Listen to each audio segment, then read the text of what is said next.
ଅମାପ ଜ୍ଞାନ ଏବଂ ଅଭିଜ୍ଞତାର ଉତ୍ସ ଆମ ବରିଷ୍ଠ ନାଗରିକମାନଙ୍କ ସମାଜ ତଥା ରାଷ୍ଟ୍ର ଗଠନରେ ଅବଦାନ ଅତୁଳନୀୟ।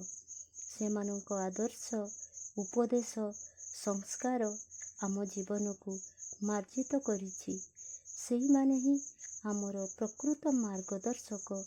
ଆଜି ସେହି ଅମୂଲ୍ୟ ରତ୍ନମାନେ ଅବହେଳିତ, ନିର୍ଯାତିତ। ସେମାନଙ୍କୁ ସମ୍ମାନର ସହିତ ଜୀଇବାର ସୁଯୋଗ ଦେବା ହେଉଛି ଆମ ସମସ୍ତଙ୍କର କର୍ତ୍ତବ୍ୟ। ଆଜି ବିଶ୍ୱ ବରିଷ୍ଠ ନାଗରିକ ଦିବସରେ ମୁଁ ଶପଥ ନେଉଛି ଯେ ମୁଁ ସର୍ବଦା ବରିଷ୍ଠ ନାଗରିକମାନଙ୍କର ସମ୍ମାନ କରିବି ଓ ସେମାନଙ୍କର ଯତ୍ନ ନେବି। ସେମାନଙ୍କୁ ଦୁର୍ବ୍ୟବହାର ଓ ଉପେକ୍ଷାରୁ ସୁରକ୍ଷା ପ୍ରଦାନ କରିବି। ସେମାନଙ୍କୁ ସୁସ୍ଥ, ସକ୍ରିୟ ଓ ସ୍ୱତନ୍ତ୍ର ରହିବାରେ ସହଯୋଗ କରିବି। ପରିବାର ଓ ସମାଜ ପ୍ରତି ସେମାନଙ୍କର ଯୋଗଦାନର ସମ୍ମାନ କରିବି ଓ ସେମାନଙ୍କୁ ମହତ୍ତ୍ୱ ଦେବି। ନିଜର ଶବ୍ଦ ତଥା କର୍ମ ମାଧ୍ୟମରେ ସେମାନଙ୍କ ପ୍ରତି ମୋର କୃତଜ୍ଞତା ବ୍ୟକ୍ତ କରିବି।